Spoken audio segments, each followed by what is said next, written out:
अभी वो गाइड हो रहे दो लोगों के द्वारा, हमारे ऑनरेबल सीएम, एक तो आपके चौधरी जी, उधर आपके ललन सिंह जी चल रहा है। कोई अगर किसी, मान लीजिए अगर महागठबंधन के बारे में खिलाफ अगर खुशवा जी भी चले गए, अभी देखिए जीतन राम मांझी जी का भी कहीं ऐसा न हो कि वो भी अलग निकल के अलग पार्टी बना ले। 13 साल 14 साल 15 साल 17 साल छोड़िए, आप 30 साल तक आप बिहार को वही जगह पे लेके आ रहे हैं। नमस्कार, मैं कृपा सिंह और न्यूज़ पीआर देख रहे हैं।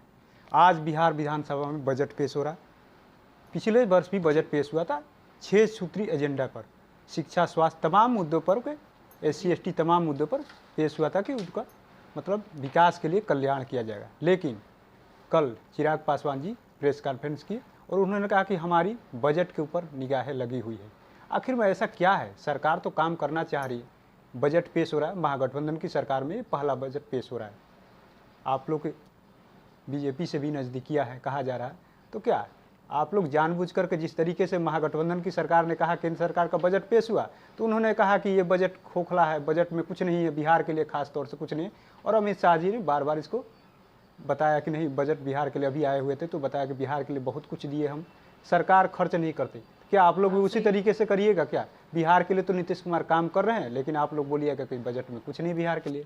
नहीं, बात वो नहीं है। देखिए मैंने कौन, देखिए इट्स नॉट अबाउट कि आप किसके अगेंस्ट में खड़े हैं, इट्स अबाउट कि आपके साथ कौन खड़े हैं।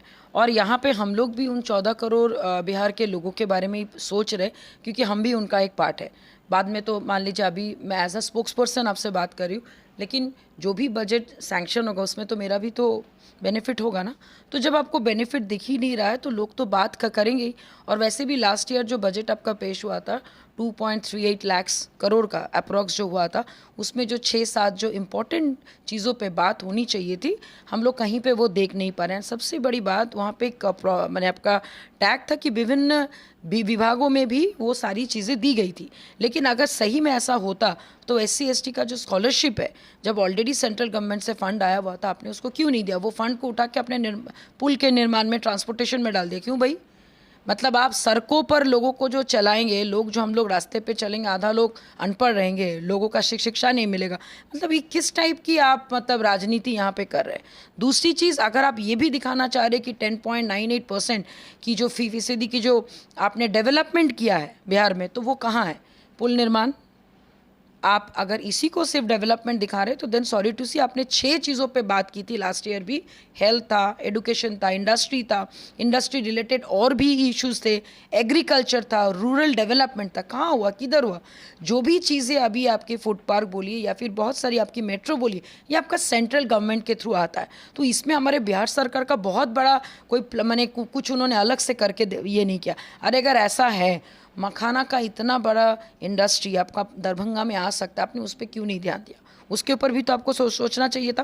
तो ऐसा बहुत सारे पॉइंट्स है जिस पे हम लोग वेट कर रहे हैं कि जैसे ही बजट फेज पे पेश हो तो हम लोग उस पर बात कर पाए। और इस बार के आंकड़े भी लगाए जा रहे हैं कि भाई पहले लास्ट ईयर से ये साल ज़्यादा होगा, 2.60 लाख करोड़ के आसपास होगा। तो ये देखने वाली बात होगी कि इस बार वो किन चीज़ों पे फोकस करेंगे, क्योंकि कहा जा रहा है कि लॉ एंड ऑर्डर भी एक बहुत इंपॉर्टेंट मुद्दा रहेगा, एडुकेशन रहेगा, हेल्थ रहेगा। यहाँ पे अभी बिहार की ऐसी स्थिति है कि आपके सारे के सारे मुद्दों पे इक्वल अगर आप ध्यान नहीं देंगे तो बिहार और भी गलत और एक बदतर स्थिति पे चला जाएगा, जो हम सब जान रहे हैं और देख भी रहे हैं। जिस तरीके से ललन सिंह ने बयान दिया है कि जिस तरीके से देश में पूरे जगह क्राइम बढ़ रहा है, वहाँ कोई नहीं ध्यान दे रहा, लेकिन बिहार में जैसे ही कोई घटना होता है तो तमाम बीजेपी के नेता भी आवाज़ उठाते हैं कि बिहार में घटना हो रहा है। तो देश को देखना चाहिए पहले। सबसे बड़ी बात भाई, आप नेशनल प्रेसिडेंट, आप JDU के बिहार के हो, तो आपको अपने राज्य की चिंता पहले होनी चाहिए ना। बाकी राज्यों में लोग बैठे, आप उनकी चिंता ना करें। यहाँ पे अगर 100 खून हो रहा है और क्या कहते हैं वहाँ पे अगर 50 खून हो रहा है, तो ये आपका जस्टिफाइड तो नहीं है। आपसे अपना राज्य संभाला नहीं जा रहा है, उसका जवाब आपको देना है नहीं। बाकी सारे राज्यों में क्या उसका बड़ा चीज चिंता है? अगर ऐसी बात है तो बाकी जगह में तो डेवलपमेंट भी हो रहा है। आप डेवलपमेंट करके दीजिए ना, लोगों को इतना एंगेज कीजिए, युवाओं को इतना एंगेज कीजिए, जो अपराधी वृत्ति के जो लोग हैं उनको इतना अच्छे कामों में एंगेज कीजिए कि भाई आपका यहाँ पे क्राइम घट जाए। लेकिन आप यहाँ पे लोगों को एंगेज ही कर रहे हो उल जुलूल बातें करने में, गुस्सा में और आप सांप्रदायिक दंगों में। तो आप कर क्या रहे फिर? जस्ट बिकॉज मैंने आपसे यहाँ पे इस राज्य की प्रॉब्लम संभाली नहीं जा रही तो आप टिप्पणी इधर उधर कर रहे हैं। तो आप किसी और के ऊपर उंगली उठाने से आपकी गलतियाँ कम नहीं होगी। सो मैटर भैया आप अपने जगह पे ध्यान दो पहले, बाकियों का छोड़ो।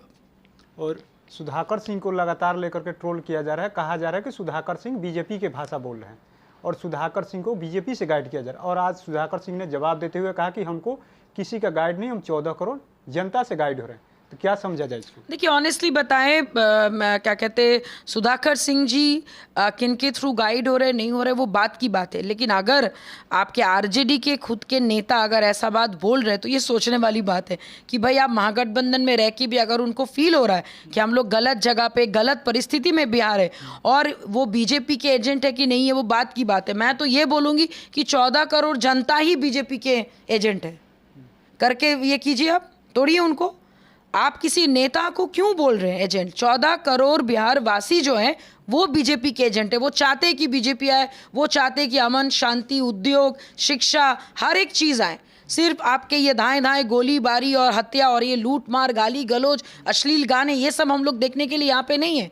13 साल 14 साल 15 साल 17 साल छोड़िए, आप 30 साल तक आप बिहार को वही जगह पे लेके आ रहे हैं। तो करना क्या चाहते हैं आप? एकदम सही बोला उन्होंने, वो 14 करोड़ बिहार वासियों का गाइड इसीलिए हो रहा है क्योंकि 14 करोड़ बिहार वासी चिल्ला चिल्ला के बोल रहे हैं भैया अब तो चैन दो, अब तो अमन और शांति दो, अब तो उद्योग लाओ। तो भैया यहाँ पे एजेंट सिर्फ सुधाकर जी नहीं है, 14 करोड़ बिहार वासी जो है वो बीजेपी के एजेंट और वो चाहते बीजेपी आए। बताइए आप क्या बोलिएगा? आप लोग पर आरोप लगता रहता है कि आप ही के नेता जो हैं संसद है, देश में कोई भी घटना होती है उनको आरोप लगाया जा रहा है कि आवाज़ नहीं उठाते, लेकिन बिहार में बार बार नीतीश कुमार पर आवाज़ उठाते रहते। क्या बीजेपी की तरफ से आप लोग भी गाइड हो रहे हैं क्या? हम लोग किसी से गाइड नहीं हो रहे। अगर ऐसी बात नहीं है, अगर आप देखेंगे राजस्थान में जो एक दलित परिवार को मार दिया गया था क्योंकि वो पानी पीने गया था, वहाँ पे भी सर गए थे। यूपी में भी जब हुआ था वहाँ पे भी गए थे, बंगाल में भी जब हुआ था वहाँ पे भी गए थे। तो ये सब वही लोग बात करते जो सोचते कि ये उसका एजेंट है। वो ये एजेंट खेलने का भी एक नया फैशन अभी चल रहा है। कोई अगर किसी मान लीजिए अगर आप महागठबंधन के बारे में खिलाफ अगर बात किए तो आप हो गए उसके एजेंट। तो भैया पूरा हम तो बोल रहे कि पूरा बिहारवासी सबका एक दूसरे का एजेंट है। लीजिए आपका कर लीजिए बात। और रही बात हमारे नेता की, उनको किसी का एजेंट बनने की ज़रूरत नहीं है। वो ऑलरेडी मेहनत कर रहे हैं, हर जगह जा रहे हैं, चीज़ों को देख रहे हैं। परसों भी गए थे, कल भी गए थे, क्या कहते हैं लगातार वो हर उस जगह पे पहुँचे जहाँ पे हमारे सत्ता पक्ष के नेताओं को पहुँचना चाहिए। मुझे तो ये लग रहा है कि आरजेडी और जेडीयू महागठबंधन के लोग जो है ये एजेंट इसलिए खेल रहे हैं क्योंकि उनको भी पता है कि भाई उनका जो पल्ला है वो धीरे धीरे कमज़ोर हो रहा है। सुधाकर सिंह को भी अभी निकाल दिया गया, आरसीपी सिंह भी चले गए, खुशवा जी भी चले गए। अभी देखिए जीते राम मांझी जी का भी कहीं ऐसा ना हो कि वो भी अलग निकल के अलग पार्टी बना ले या वो भी कहीं आ ना जाए एनडीए के साथ। तो कुछ भी हो सकता है क्योंकि गलत चीज़ें लोग ज़्यादा दिन बर्दाश्त, आप मन में डरेंगे लेकिन आप करेंगे वही जो सही है। तो जनता भी अभी दिखा रहा है कि भाई हम तो आरजेडी के साथ है, हम तो जेडीयू के साथ है, डर के मारे। लेकिन जब वोटिंग का टाइम आएगा वो लोग कमल के फूल पे ही दबाएंगे या फिर वो लोग उसी चिन्ह पे दबाएंगे जहाँ पे कि उनको दिखेगा कि मेरे बच्चों का भविष्य सुरक्षित है। उपेंद्र कुशवाहा जी को लेकर भी कहा जा रहा है कि वो भी बीजेपी से मिले हुए हैं और ऐसे समय पर पार्टी से इस्तीफा देकर गए हैं जब बजट सत्र शुरू होने वाला है और गांव-गांव घूम रहे हैं। तो क्या लगता है? बहुत अच्छा कर रहे हो, उनको ये पहले ही कर लेना चाहिए था। जो उन्होंने पार्टी बनाई बहुत पहले सर को कर लेना चाहिए था।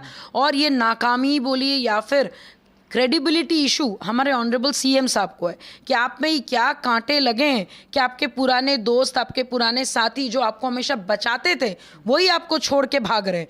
तो भैया हम तो बोलेंगे ऑनरेबल सीएम साहब को अपनी रियलिटी चेक करना चाहिए और पूरे एक बार क्या कहते हैं स्कैनर में जाना चाहिए उनको कि भाई मेरे में ऐसा क्या है कि लोग मुझे छोड़ के चले जा रहे हैं। तो ही शुड अंडरस्टैंड इट ना कि इतने सालों से जो आपके साथ थे अचानक से वो चले क्यों जा रहे। कि ऐसा तो नहीं कि आप लोगों को सिर्फ यूज एंड थ्रो कर रहे हैं और लोगों को समझ में आ गया कि भाई अभी वो गाइड हो रहे दो लोगों के द्वारा, हमारे ऑनरेबल सीएम।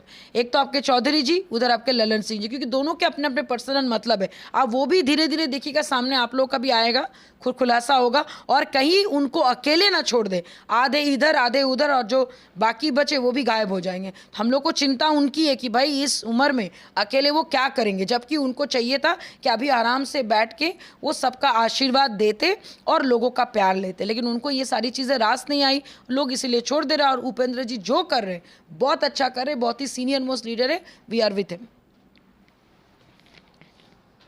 तो ये थी हमारे साथ एलजेपी की दिव्यानी मित्रा जी, एलजेपी की प्रवक्ता है। उन्होंने साफ साफ कहा कि हम लोग की निगाहें टिकी हुई है, क्योंकि हम लोग बिहार का बजट, बिहार में ही रहते हैं, तो हम लोग की निगाहें टिकी हुई है, क्योंकि बिहार से हम लोग का लगाव है। और देखने वाली बात हो गई कि 2 बजे के बाद जब बजट पेश होता है तो क्या क्या बिहार वासियों के लिए मिलता है। और उन्होंने साफ साफ कहा कि नीतीश कुमार को लेकर के कि उनको भी अब आशीर्वाद देना चाहिए सबको, और जिस तरीके से उपेंद्र कुशवाहा जी कर रहे हैं बहुत अच्छा कर रहे हैं, आने वाले समय में इसका लाभ मिलेगा।